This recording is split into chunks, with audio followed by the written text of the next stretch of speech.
Hallelujah, सभी को जय मसीह की। आज मैं काफ़ी दिनों बाद मैंने वीडियो बनाई है। बहुत से काम थे ऐसे जो उस बीच में मैं वीडियो नहीं बना पा रहा था, लेकिन अब मैं डेली आप लोगों के लिए वीडियो बनाया करूँगा, प्रभु के वचन को लेके आया करूँगा। आज हम जानेंगे कि जो हमारी आँख है, जो हमारे कान है, जो हमारी जुबान है, परमेश्वर ने ये किस लिए बनाया है, किसका महत्व क्या है। हमारी आँखों से हमें कैसा कैसा देखना चाहिए, अपनी ज़ुबान से हमें कैसा बोलना चाहिए, अपने कानों से हमें कैसा सुनना चाहिए, मैं आज आपको ये बताऊंगा इस वीडियो में। तो मैं आपको वचन शेयर कर रहा हूँ, आप इसे नोट डाउन भी कर सकते हैं। मत्ती 6 उसका 22 और 23 पाठ। मत्ती 6 इसमें लिखा है, शरीर का दिया आँख है, इसलिए यदि तेरी आँख निर्मल हो तो तेरा सारा शरीर भी उजियाला होगा, परंतु यदि तेरी आँख बुरी हो तो तेरा सारा शरीर अंधियारा होगा। इस कारण वह उजियाला जो तुझ में है, यदि अंधकार हो तो वह अंधकार कैसा बड़ा होगा। हालेलुया। हमने अपनी आँख के शरीर की ज्योति के बारे में बात करा। शरीर की जो ज्योति है वो क्या है? शरीर की जो ज्योति है वो हमारी आँख है। तो हम अपनी आँखों से हम बुरा नहीं देख सकते, हम गलत चीज़ें नहीं देख सकते, इसीलिए हमारी लाइफ में कोई काम नहीं बनते। परमेश्वर इन सारी चीज़ों को देखता है, वो छोटी छोटी बातों को परमेश्वर नोट करता है कि हम कैसे चल रहे हैं, हमारा उठना बैठना। इसलिए दाऊद कहता है भजन संहिता में, तू मेरा उठना और बैठना जानता है। दाऊद प्रभु को कह रहा है। इसलिए जो हमारी आँखें हैं, हम इससे क्या देखते हैं ये बहुत मायने करता है। हम फ़ोन चला रहे हैं और उस पर कोई गलत चीज़ आ गई, हम उसे स्किप कर दें या हम उसे देखते रहें,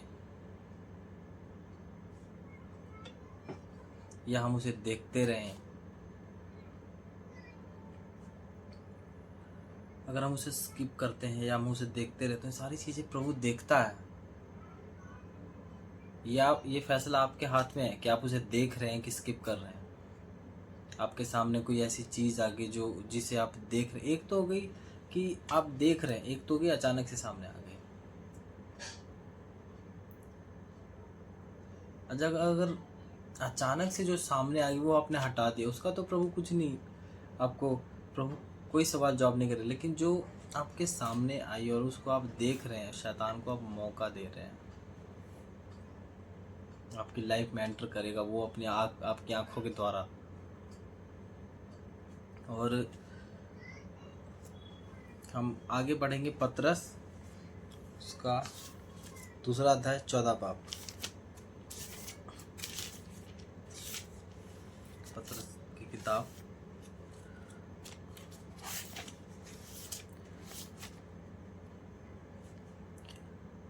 मैं आपको इसमें बताता हूँ क्या हो। हाँ, तो ये हम पढ़ेंगे। दूसरा पतरस उसका 2 का 14 में लिखा है, उनकी आँखों में वे विचार बसा हुआ है और वे पाप किए बिना रुक नहीं सकते। वे चंचल मन वालों को फुसला लेते हैं। उनके मन को लोभ करने का अभ्यास हो गया है। वे संताप की संतान है। ये इसमें कह रहा है कि उसकी आंखों में वे विचार बसा हुआ और वह पाप के बिना रुक नहीं सकता। उसके मन में बेचैनी है, वो पाप के बिना रुक नहीं सकता। वो वचन ये कह रहा है, हमने अपनी आंखों पे कंट्रोल करना है। हमने अपने शरीर पे काबू करना है। सबसे बड़ा हमारा जो, अगर हम अपने शरीर पे अपने काबू कर लें तो सबसे बड़ी चीज़ यही है, जो हमारा शरीर कहता है उसे नहीं करना। हमारा शरीर हमेशा हमें बुरी बातें बोलेगा, हमेशा कहेगा ये देख ले, वो देख ले। शैतान, क्योंकि शैतान हमारे शरीर के द्वारा वो सब करवाता है। वो हम पे है कि हम उसे आने देते हैं या उसे स्किप करते हैं, वो हम लोगों पे है। अपनी आंखों से अच्छा देखें, अच्छी चीज़ें देखें, बुरी चीज़ें मत देखें। अगर इस आँख से अगर आप बुरी चीज़ें देखेंगे तो पूरी बॉडी पे इफेक्ट डालेगा आपकी। आप प्रभु का जब वचन टूटेगा तो आप बीमार पड़ सकते हैं, आपको कोई बीमारी लग सकती है, आपको कुछ भी हो सकता है। एक वचन में और इसमें है, व्यवस्था विवरण उसका 4, उसका 15 से 19। व्यवस्था विवरण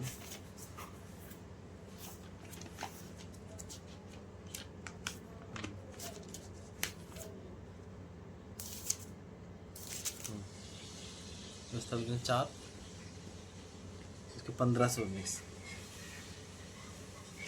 इसलिए कि तुम अपने विषय में बहुत सी, ठीक है, इसलिए तुम अपने विषय में बहुत सावधान रहना, क्योंकि जब यहोवा ने तुमसे यहोरे पर्वत और आग के बीच में से बातें की, तब तुमको कोई रूप ना दिखाई पड़ा। कहीं ऐसा ना हो कि तुम बिगड़ कर, चाहे पुरुष हो चाहे स्त्री, चाहे पृथ्वी पर चलने वाले किसी, चाहे आकाश में उड़ने वाले किसी पक्षी के, चाहे भूमि पर रेंगने वाले किसी जंतु, चाहे पृथ्वी के जल में रहने वाले किसी भी मछली के रूप की कोई मूर्ति खोदकर बना लो। या जब तुम आकाश की ओर देखो, सूर्य आंखें उठाकर सूर्य, चंद्रमा और तारों को, अर्थात आकाश का सारा तारागण देखो, तो बहकर उन्हें दंडवत करके उनकी सेवा करने लगो, जिनकी तुम्हें परमेश्वर यहोवा ने धरती पर सब देशवासियों के लिए रखा हुआ है।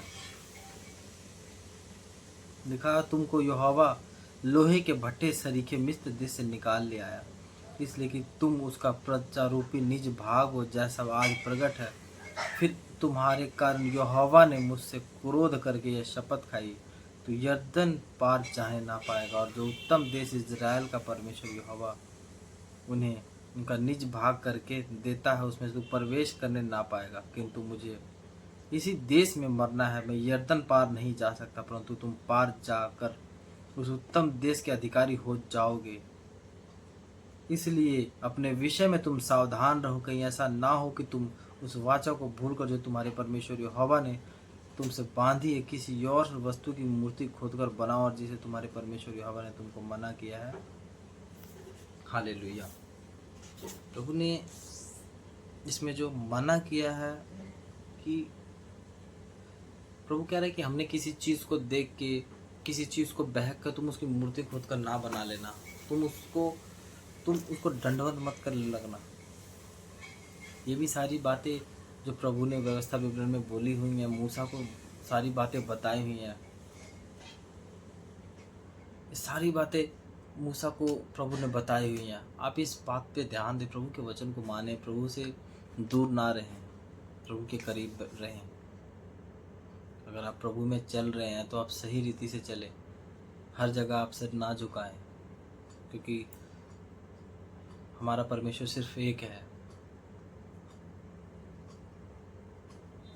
हम अपनी कान से क्या सुनते हैं, हमारी जो कान है, हम उससे कौन सी ऐसी बात सुनते हैं जो हमारी कान है, हम उससे ऐसी क्या सुनते हैं, ये भी बहुत मायने रखता है। हम अपने कान से गलत चीज़ें नहीं सुन सकते, गलत बातें नहीं सुन सकते, क्योंकि जब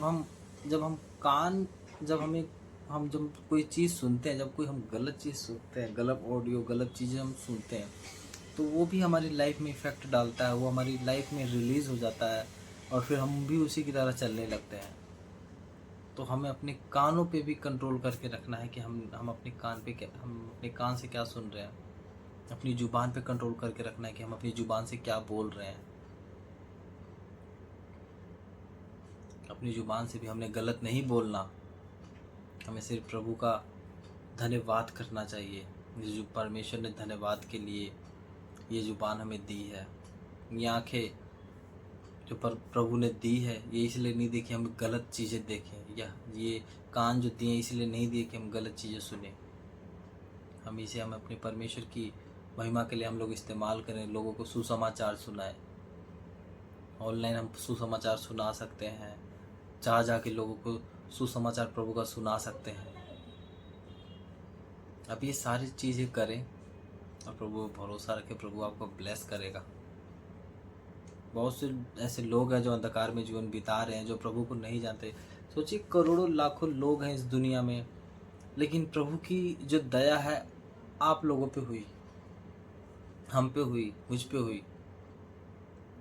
जो उनके पास दौलत तो है, धन है, महंगी महंगी गाड़ियाँ हैं, घर है, सब कुछ है, लेकिन उनके पास प्रभु यीशु मसीह नहीं है।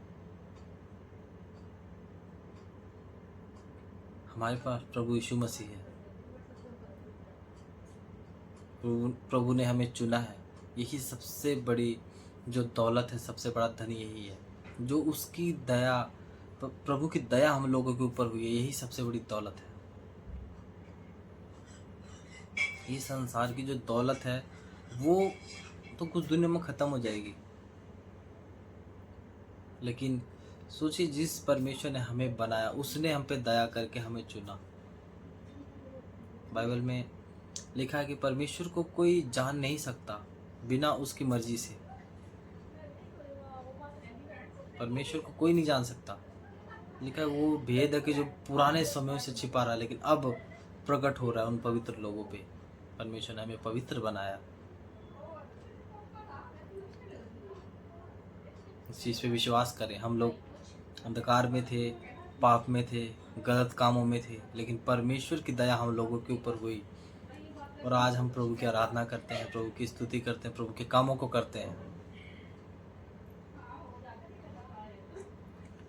प्रभु का धन्यवाद करें। आपको कुछ मिले या ना मिले, लेकिन उस चीज़ की खोज में ज़रूर रहें कि आप स्वर्ग जा रहे हैं। प्रभु पर भरोसा रखें, प्रभु की आराधना करें, हर एक बात पे धन्यवाद करें, हर एक समय, हर एक बात पे प्रभु का धन्यवाद करें। चलते फिरते, उठते बैठते, ये नहीं कि हम कोई समय हमें मिलेगा, कोई टाइम मिलेगा तभी हम प्रभु का आके हम धन्यवाद करेंगे। नहीं, कुछ भी काम कर रहे हैं हम प्रभु की वर्शिप कर सकते हैं, प्रभु का धन्यवाद कर सकते हैं। कोई भी ऐसे समय में प्रभु के हम सुसमाचार को प्रचार कर सकते हैं। बातों बातों द्वारा हम किसी से बात कर रहे हैं तो हम प्रभु यीशु मसीह के बारे में बता सकते हैं। प्रभु यीशु कौन था।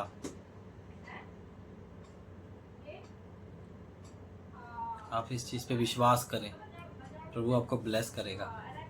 मैं आगे भी आपको वचन शेयर करूंगा। अभी के लिए सभी को जय मसीह की। आगे मैं आपको और भी वचन लेके आऊँगा। God bless you. जय मसीह की। प्रभु आपको आशीष दे।